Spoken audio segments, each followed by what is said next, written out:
I am recording this in Prescott National Forest in central Arizona. It's about mid-January. It's supposed to be winter here.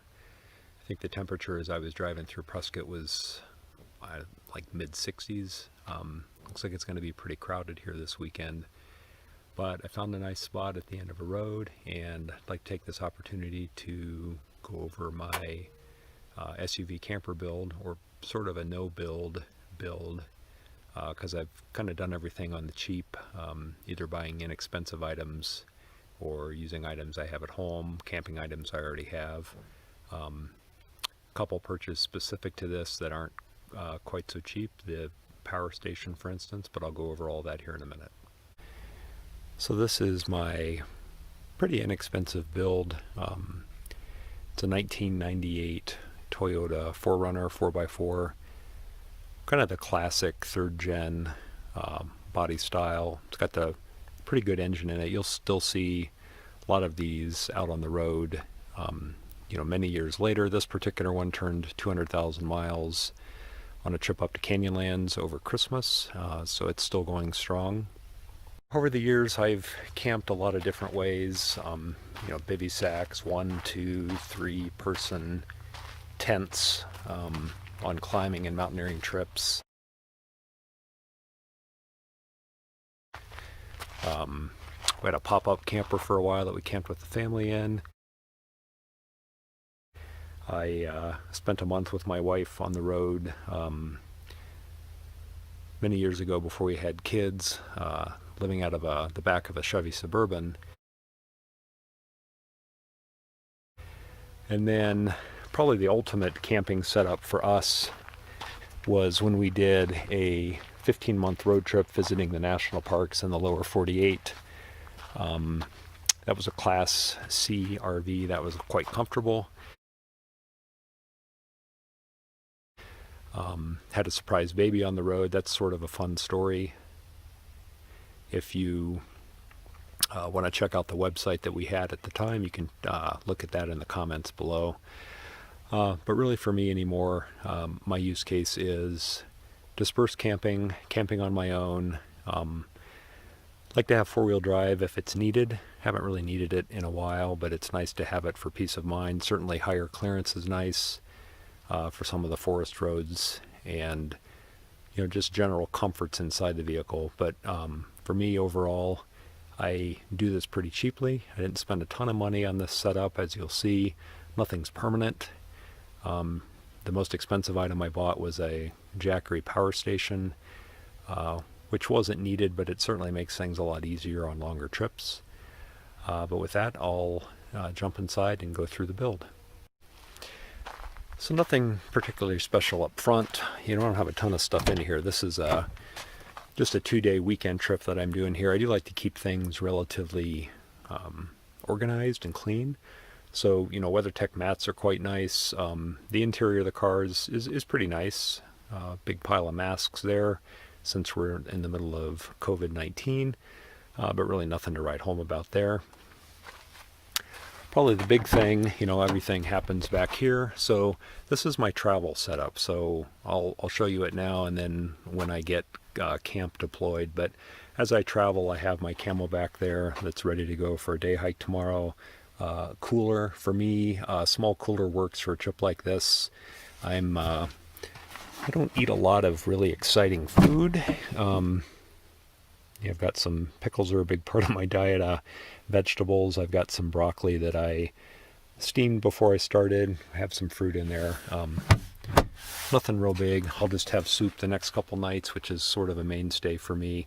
7 gallons of water there. The drawer system I'll talk about in a minute. We'll go around back here and open up. You can kind of see this is the layout again that I travel in. So this is another drawer system in the back. The sleeping system over on the right. The Reflectix window coverings. There are a million videos online about how these work. I may do another video later. I did some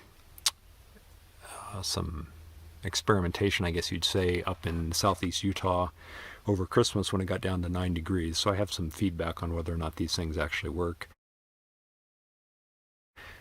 camp table there that's bungeed up. Kind of hard to see there, but there's a camp chair and there's extra room to throw stuff back there.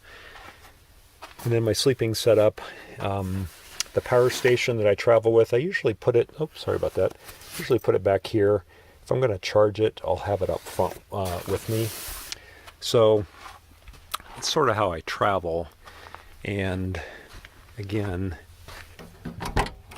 nothing much going on up here because it's just a 2-day trip. Those are the charging cables for my Jackery, by the way. Sometimes if I want to charge that while I drive out of the 12-volt port, I'll just set it up here. That way I can sort of monitor it. So let's jump in the back here, take a look at what we've done. The rear seats were removed. Those can be put back in any time. There's just a couple of bolts that hold those in. And then the seat back I folded down. I actually keep the headrest. I put the headrest on backwards, but what that does is that gives some support for the mattresses that I'll talk about in a minute, kind of to support these pillows right here. I'm 6 foot tall. I will put this seat forward and put the back up. So it would be maybe slightly uncomfortable if someone were riding with me, but people usually don't. And then kind of a place for shoes.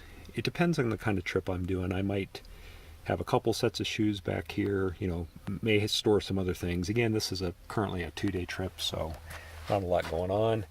I always keep my odor eaters right there just to freshen up my shoes a little bit. But my sleeping system is really just things I've had from backpacking trips over the years. Didn't go out and spend any extra money. It certainly could have and wouldn't have spent a lot necessarily, but remember that the Jackery will be out of here. Let's go ahead and take it out right now and show you a little bit later where I'll put that. But, I will eventually remove that table, remove the water, and then kind of set up the inside of the camp a little bit. But I have a thermarest here, kind of a thick thermarest from many, many years ago. This is from one of my early climbing trips to Mount Rainier, as well as a ridge rest foam pad, and then just sort of this old school sleeping bag. And so all that's the bottom part of it. And then this is a down bag. This actually is a Gore-Tex down bag. I want to say it's like an 800 fill. It was a very expensive backpack when I bought it. I bought it for climbing Mount McKinley. It's a mummy bag, so I can certainly get in it, zip it up, put the mummy, put the hood around me. I've done that. I did that up at recently on my very cold camping trip to Canyonlands. But generally I'll just use it as a blanket. Keep it on top of me as a blanket to regulate the temperature. And if it's warmer or I don't need that, I also have a synthetic, I think it's like a 20-degree bag that I can use. So that's the setup, my normal pillow setup there. So let me take some of this apart and set up camp and then go through the rest of it. So let's talk about the drawer system. So I have 2 of these 3-drawer plastic systems from Sterlite, I believe is how you pronounce the company name. You see their products all over the place at Target and Walmart, Home Depot, or whatever. So I have a unit where these 3 face the back, and of course the tailgate, when it's closed, keeps those doors from coming out. And then I have another set, identical set, that faces this way. And then when I have the 7-gallon container of water sitting here, it helps this lower drawer, and really even the second drawer, not come out. But if I don't have that in place, or I leave my camp and leave the water jug behind and I'm out on a rough road, these might come forward. So what I've done, and keep in mind, I try to do things on the cheap. So I saw that there was a need for that, and I happen to have a bunch of bungee cords at home, and so I simply will just do this. Let me do that again. I will simply just do this and just pop that back underneath when I go driving. So pretty simple. I also wanted to keep these from moving that way too much because there's really nothing keeping them in place. So I just simply took some accessory cord tied it off to this this U-shaped piece here that the seat back clips into. Ran it up through here, back, and then in the back, just looped around here and then ran it down, and actually just came through this tie-off point here, did a little hitch of some sort, probably doesn't have a name, kind of messy, but it actually works, and so that keeps everything in place. So, you know, knowing that I like to come back after a hike and you know, have some dinner and then sit up and read in the back, I have things here that I may need, you know, at night, for instance, or I guess the back is more cooking stuff and this is more other stuff. So in this top drawer here, this is, you know, like toiletries, you know, a little bit of toilet paper if I have a runny nose at night. I have hat and gloves. This is actually a box of additional masks. I hike a lot in Phoenix where I live, and the trails there are just super popular and crowded with people, so I like to have a mask whenever I hike. And as much as I breathe and huff and puff, those, they don't last very long, so I have some extra ones in there. I also have an extra book in here in case my Kindle breaks down. I've got something to read. Second drawer, sort of electronics, I guess. There's some binoculars back there, which clearly are not electronics, but I have a fan here, my rechargeable lantern. I have an indoor-outdoor thermometer. This is the indoor guy. This is the outdoor guy that I can hang somewhere outside. So I'll put that up here in a minute. Camera, miscellaneous, Kindle right there. So that's what we have going on in that drawer. And then finally the bottom drawer, which is pretty stuffed with stuff. It's basically clothing. So, you know, socks, shirts, underwear. But I do have some, and that's part of the reason I guess it's so tight, is I have some additional cold weather gear, a couple of fleece, some extra socks, so on and so forth. So that's sort of the setup there. In the back then, if we come around, same set of drawers. And by the way, I'll put a link to this down below. This is, it's really quite nice. These drawers can come completely out. So I could take my cookware, for instance, go over to the table and just put this whole thing down. So I really like these. The only thing I would say is when I was looking to buy these, I stumbled across them on Target's website after searching for something and bought them online. And long story short, in Phoenix at the time, there were only 3 or 4 stores in the whole metro area that had one each. So I'm thinking, and I don't find these on Starlight's website, so I'm thinking they've been discontinued, but I'll still put the link there because they work quite well. As you saw though, you know, on the top, some cookware. I do almost everything using my jet boil. I have a little aluminum cook kit that I got from my dad that he used for backpacking a long time ago. It's certainly been banged up a little bit, but works well. It's lightweight. And for me, I don't do a lot of cooking. Certainly if I'm on a longer trip, I can bring a 2-burner stove. You know, I could put the 2-burner stove behind there. I could put the fuel down here. I can, you know, if I want to bring more food for a longer trip, I can have my larger cooler back here and put my water right up there on the floor, which I've done before. I'll occasionally put a solar shower up there as well. But for me, you know, I eat oatmeal in the mornings, I eat soup at night, so, you know, this works pretty well for my needs. Second drawer here, utensils, measuring cups, camp suds for doing dishes. I'm pretty lazy when it comes to coffee, so I'll try to find these on sale, these little instant Starbucks packs, and that way I just have to heat water. Tuna is a big thing for me for lunches. Oatmeal for breakfast. I have a couple freeze-dried, you know, just in case. And cinnamon and garlic salt for me are kind of my go-tos. This one for oatmeal, my garlic salt I put on about everything. My son and my wife complain I'm probably getting too much salt. Cliff Bars in there. I'll occasionally just throw one into my pack before a hike just so I have something.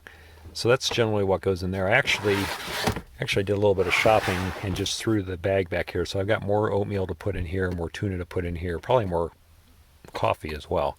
But this bottom drawer is just a catch-all. There's a couple of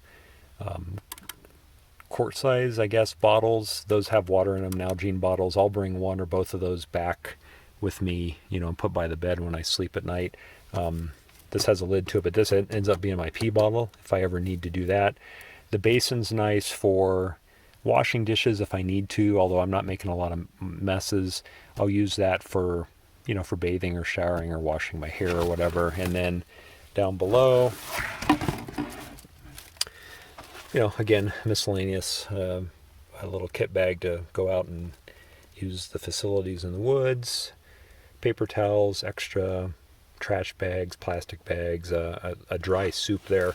I threw that in there because on a recent cold trip, I was afraid that my canned soups might freeze, and I wanted to have something that I could use if need be. So that's sort of the layout. Not much else to tell you. I guess maybe a little bit later tonight after dinner, once I hop in bed, maybe I'll show you a little bit about what I do at night. But overall, very simple, very effective, and pretty inexpensive camper setup.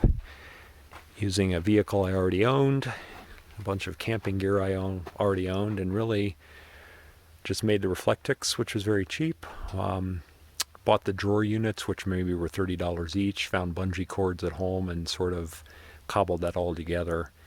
And I think that's about it for now.